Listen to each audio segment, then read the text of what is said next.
Have you ever heard of bark cloth? How it's made, and where it comes from?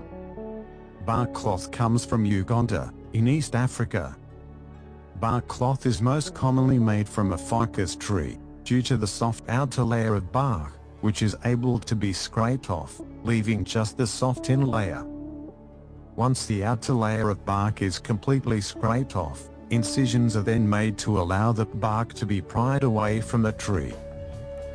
Banana tree stems are then cut at an angle, to allow the bark to be separated without damaging the tree. Separating the bark from the tree must be done with great delicacy. Scarring the tree will cause the next harvest to contain blemishes. Banana stems are softer than the tree, thus preventing any scars. This task can be quite tedious, and can require up to 30 minutes for just one section of bark. On this plot of land, harvesting bark has been a long tradition for this family, and have been doing it for over 300 years. Bark cloth has traditional uses in Uganda, such as clothing and burial garments for the dead.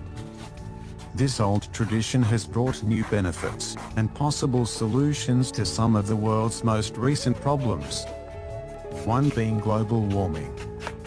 Trees use carbon from the air to literally build itself. Removing the bark does not damage the tree in the slightest, and actually encourages the tree to take more carbon dioxide out of the atmosphere. Unfortunately, a tree can only be harvested once a year, which calls for an increased amount of ficus trees. Alas, it is finally complete.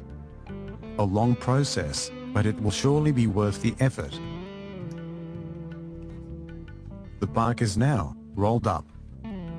To protect the tree from injury and disease, banana leaves are wrapped around the tree, and remain there for 1 week.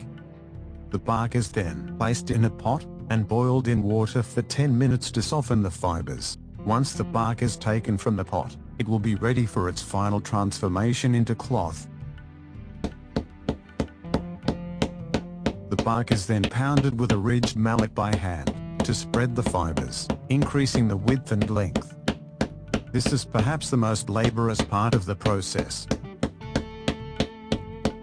This will continue until the bark is just a fraction of the original thickness. After drying in the sun for a week, the cloth is finally finished.